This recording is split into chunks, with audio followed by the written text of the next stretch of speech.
It's precisely 6:15. This is the news on Sri Lanka Broadcasting Corporation. News is edited by Anjana Durangoda, read by Sabrina Zawahir. The headlines. President proposes launching a special initiative to strengthen climate resilience in tropical nations. China assures extensive commitment on credit optimization, aiming to enhance Sri Lankan economy. Agriculture Minister orders regulation of pesticide sales. First female International Chamber of Commerce chair makes maiden visit to Sri Lanka. Dr. MP's research consensus to resolve Sri Lanka's health issues. And in world news, Sunak follows Biden to Israel to show support as more bombs hit Gaza. And in sports, Matthews and Shamira to join World Cup squad as travelling reserves. Now the local news in detail. Addressing the Green Future high-level conference in Beijing, Sri Lankan President Ranil Wickremesinghe emphasized that the world's most biodiverse regions are found in tropical countries and proposed the launch of a dedicated program to support these nations in climate change challenges. President Wickremesinghe highlighted that 80% of the world's endemic plants as well as 50% of all coral reefs and mangroves are located in tropical regions. Sri Lanka, he noted, is actively working towards the establishment of an international university focused on climate change, capitalizing on this unique ecological context. The high-level conference Green Silk Road for Harmony with Nature was held at China International Conference Hall yesterday in conjunction with the Third Belt and Road Initiative International Forum. The conference was chaired by Mr. Hang Zhang, Vice President of the People's Republic of China. The United Nations Secretary General Antonio Guterres and leaders from other participating countries also shared their insights. China has assured Sri Lanka of its commitment to extending comprehensive support for the program aimed at optimizing Sri Lanka's debt. Chinese Finance Minister Liu Kang reaffirmed China's commitment to extend comprehensive support for the implementation of a medium-term and long-term program that is mutually beneficial to both parties and aimed at optimizing Sri Lanka's debt. According to the President's media division, the Chinese finance minister conveyed this commitment during bilateral discussions held today in Beijing with President Ranil Wickremesinghe, who is currently on a 4-day official visit to China. Farmers' organizations in Kalpitia area have informed the Minister of Agriculture, Mahinda Amaravira, that the farmers are greatly distressed because the same pesticide is being sold at prices using different names. Accordingly, the Minister of Agriculture, Mahinda Amaravira, instructed the Register of Pesticides to immediately regulate the sale of the same pesticide under different names at higher prices.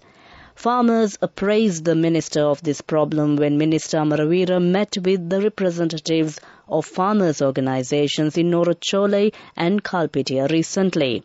When naming pesticides, 75% of the name includes in herbicides and insecticides should include the chemical name of the active ingredient in it. But the farmers said that the names listed in the pesticides sold in some areas do not contain the same name, and even if many pesticides are applied to the crop, the proper results are not obtained. The minister instructed the representatives of farmers' organizations to immediately furnish the information about such pesticides to the Department of Agriculture, Department of Agrarian Development, Ministry of Agriculture or Pesticides Registrar's Office. This news is brought to you by Sri Lanka Broadcasting Corporation. Cherished companion of microfinance banking, Samurdhi Community Bank.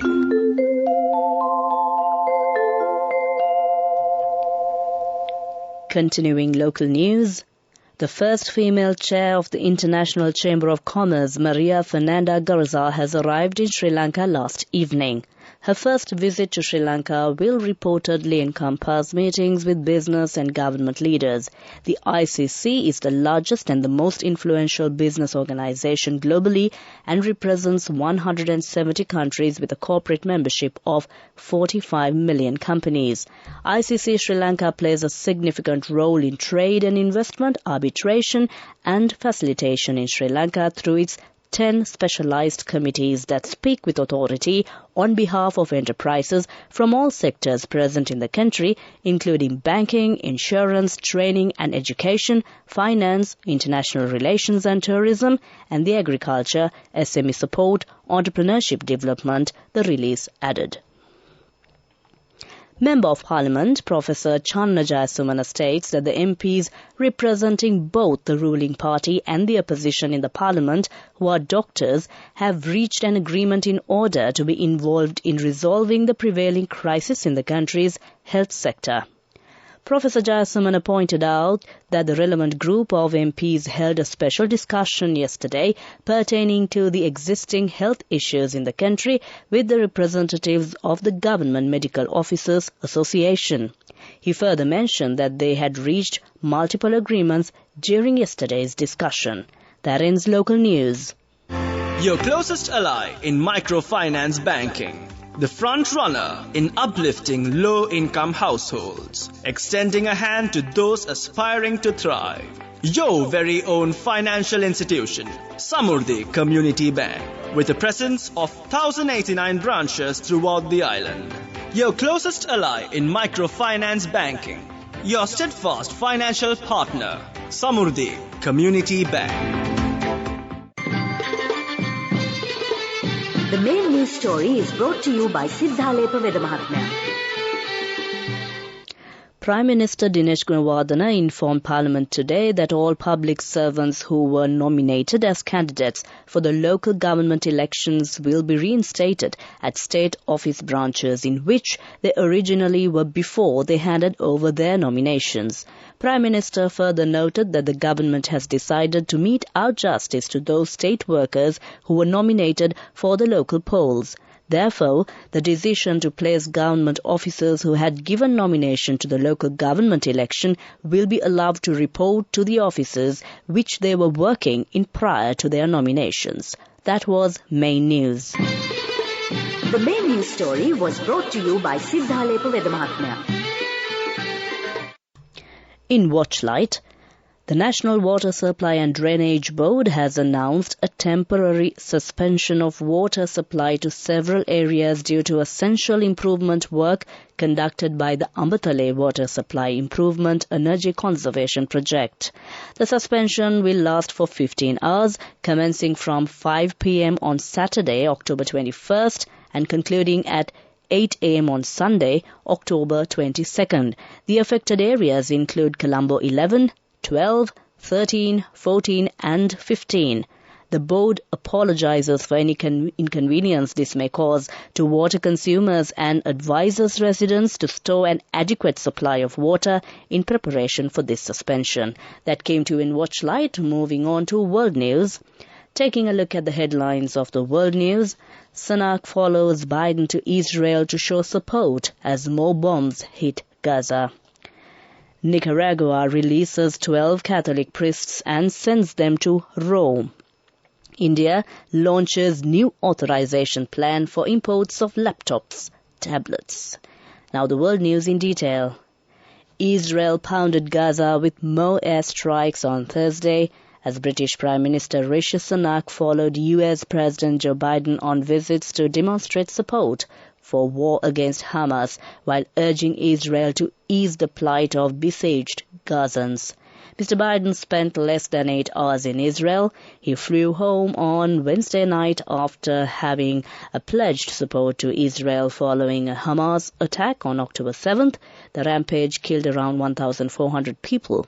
But Mr. Biden appeared to have limited success in his other mission to persuade Israel to ease the plight of 2.3 million Gazans under a total siege.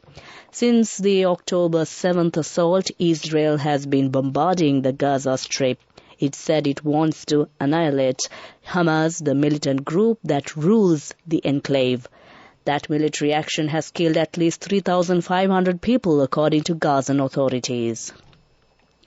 Nicaragua's government has released a dozen Catholic priests jailed on a variety of charges and sent them to Rome following negotiations with the Vatican. A government statement released late on Wednesday said the 12 were flown to Rome in the afternoon following fruitful conversations with Catholic leaders in Nicaragua as well as with unnamed individuals in the Vatican. India is launching a new system of authorization for imports of laptops, tablets and personal computers, aiming to monitor shipments of such hardware without hurting market supply, government officials said today. As per the notification of the Director General of Foreign Trade, the restrictions will come into force from November 1st. While the IT hardware product industry comes under MATI and the DGFT notifies decisions with regard to the import-export of a product. That ends World News prior to concluding the headlines of the World News once again. Sunak follows Biden to Israel to show support as more bombs hit Gaza. Nicaragua releases 12 Catholic priests and sends them to Rome. India launches new authorization plan for imports of laptops and tablets. That ends World News. Development News. A cooperation framework agreement was signed in Beijing recently between the Port City Economic Commission, China Harbour Engineering Company, Browns Investments and Hunan Construction Investment Group for the Phase 2 development of the Colombo Port City project for $1.565 billion. The agreement covers the development of the Marina project and Marina Hotel project and the Colombo International Financial Center mixed development project. That came to you in Development News. Sports News is brought to you by Shakti. Refresh your mind and body with Shakti Energy Drink. 350 rupees only. Available at island-wide leading groceries and supermarkets. Shakti. Taste the power. Moving on to sports news, Sri Lankan cricketers Angelo Matthews and Dushmantha Chameera are set to travel to India to join the Sri Lanka squad as travelling reserves for the ICC Cricket World Cup 2023. The decision was taken by the SLC sectors in order to ensure that the team has ready replacements in place to face contingencies such as an injury to an existing squad member. Accordingly, Matthews and Chameera are set to join the team tomorrow. Sri Lanka's next game will be against the Netherlands, which will be played in Lucknow, India on Saturday. Sri Lanka is at the bottom of the ICC World Cup points table with no win from 3 matches. The Lankans recently lost the services of captain Dasun Shanaka, who suffered a thigh injury and was replaced in the squad by Chamika Karunaratne. Sri Lanka are already missing ace spinner Wanindu Hasaranga, who was unable to recover in time from his hamstring injury. That came to you in Sports News. Shakti. Refresh your mind and body with Shakti Energy Drink. 350 rupees only. Available at island-wide leading groceries and supermarkets. Shakti. Taste the power. Go ekak thiyana youth eකට life එකේ change එකට නියමෙට set වෙන්න ඇස් වහගෙන දැකපු වීන හැබැ කරන්න youth එකට නියමෙට set වෙන්න friendship එක මෙන්න. The all-new NSB Ithru account, NSB IM, a plan for your dream. Business News, sponsored by National Savings Bank, the safest place for your money. SLIIT, renowned for its unwavering commitment to education excellence, is embarking on an exciting new chapter, expanding horizons with the official opening of SLIIT Kandy Uni in Pallekele. The new facility, offering a state-of-the-art teaching and learning environment and modern amenities, was ceremoniously opened by the President Ranil Wickremesinghe recently. The inauguration of SLIIT Kandy Uni marks a significant milestone in SLIIT's mission to provide accessible and quality education to aspiring local and international students in the picturesque city of Kandy. That came to you in Business News. Business News, sponsored by National Savings Bank, the safest place for your money. Go එකක් තියන youth එකට life එකේ change එකට නියමෙට set වෙන්න ඇස් වහගෙන දැකපු ගීන හැබැයි කරන්න youth එකට නියමෙට set වෙන friendship එක මෙන්න The all-new NSB Ithru account. NSB IM, a plan for your dream. Moving on to economic news, the Government Information Department said in a statement around 9.5 million patients have been registered under the Hospital Health Information Management System. The implementation of this system has made it possible to reduce the operational cost of running the hospital system and the management of outpatients, inpatients, drug stock management, clinic management, as well as the maintenance of patients. Health data records have become easier, the statement read. That came to you in economic news. Weather report. Finally, we take a look at the weather report. Showers or thunder showers will occur over most parts of the island after 2 p.m. Fairly heavy showers above 75 millimeters can be expected at some places in the Uva, central and eastern provinces. Showers will occur in the western, southern and northwestern provinces during the morning too. That was the weather report. Prior to concluding this bulletin of news, the headlines once again. President proposes launching a special initiative to strengthen climate resilience in tropical nations. China assures extensive commitment on credit optimization aiming to enhance Sri Lankan economy. Agriculture Minister orders regulation of pesticide sales. First female International Chamber of Commerce chair makes maiden visit to Sri Lanka. Doctor MPs reach consensus to resolve Sri Lanka's health issues. With that, we conclude the news and over to my friend and certainly yours. It's not one friend today. There are two friends seated ready to keep you in good company until the end of transmission. And I'm certain they have lined up a great collection of music, especially for you this Thursday. Over to you, Mariela and Navindu.